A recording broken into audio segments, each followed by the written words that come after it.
গণসংহতি আন্দোলন মহানগর উত্তর এবং দক্ষিণের আয়োজিত এই বিক্ষোভ সমাবেশে উপস্থিত হয়েছেন সকলকে কেন্দ্রীয় নির্বাহী কমিটির পক্ষ থেকে রক্তিম অভিনন্দন এবং সালাম জানাই। বন্ধুগণ, যে দাবিতে আমরা আজকে এখানে এসেছি সেই দাবিতে আসাটা এখানেই প্রথম নয়। বিগত 16 বছরেও আমরা এই প্রেস ক্লাবে বাংলাদেশের মানুষের ভাত কাপড় তাদের মৌলিক অধিকার সহ ভোটাধিকারের দাবিতে দাঁড়িয়েছিলাম এবং বাংলাদেশের মানুষের ভোটাধিকারের দাবিতে আমরা এইখানটাতে সর্বোচ্চ হামলা মামলার শিকার হয়েছিলাম। আমাদের নেতৃবৃন্দের উপরে বিগত সময়ের পুলিশ তারা যেভাবে হামলা করেছে তা সত্যিকার ন্যাক্কারজনক। বন্ধুগণ, আমাদের এই সমাবেশ স্থলে গণসংহতি আন্দোলনের একটি মিছিল এসে উপস্থিত হয়েছে। আমরা এই সমাবেশের পক্ষ থেকে তাদেরকে হাততালি দেই। বন্ধুগণ, যে কথা বলছিলাম, আমরা পরিষ্কারভাবে বলে যে বাংলাদেশে বিগত যে সরকারটি ছিল সেই সরকারটি মাফিয়াদের সরকার ছিল, লুটেরাদের সরকার ছিল, সিন্ডিকেটের সরকার ছিল।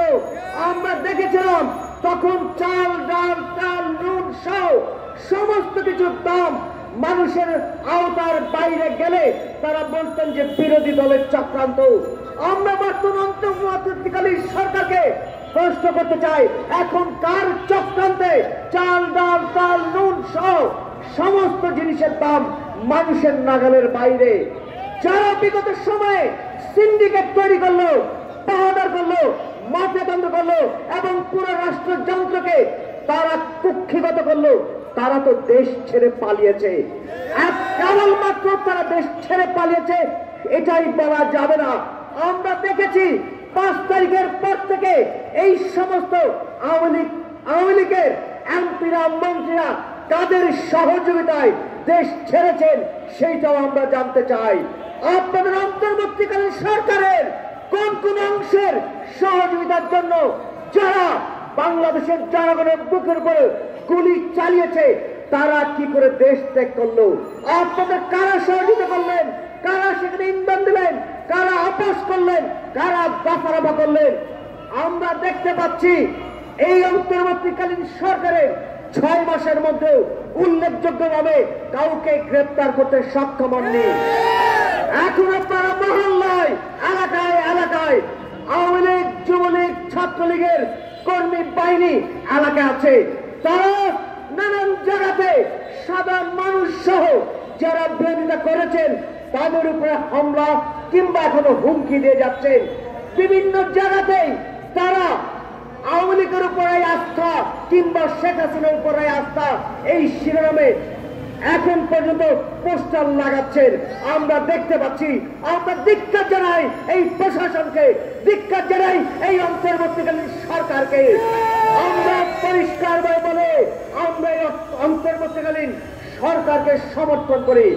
এই সমর্থন করবার অর্থ এই নয় যে আমরা আপনাদেরকে যা খুশি তা করবার অধিকার দিয়েছি। আমরা পরিষ্কারভাবে বলে বাংলাদেশের মানুষের উপরে আপনার নতুন করে ব্যাগ চাপিয়ে দিবেন না, কর চাপিয়ে দিবেন না। বাংলাদেশের মানুষের জীবনযাপন এমনিতে না বিশ্বাস।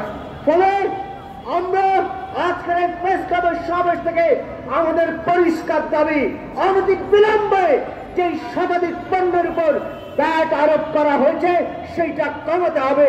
মনে রাখতে হবে এই সরকার জনতার, এই সরকার আমরা রক্ত দিয়ে ক্ষমতায় বসিয়েছি। কারো আপোষ রফা কিংবা জমিদারি কিংবা সিন্ডিকেটের জন্য বসাননি। সুতরাং এই সরকারকে জনতার কথা শুনতে হবে, জনতার দাবি মানতে হবে এবং জনতার পক্ষেই অবস্থান গ্রহণ করতে হবে। এই আশাবাদ রেখেই আমি ওর বক্তব্য শেষ করছি।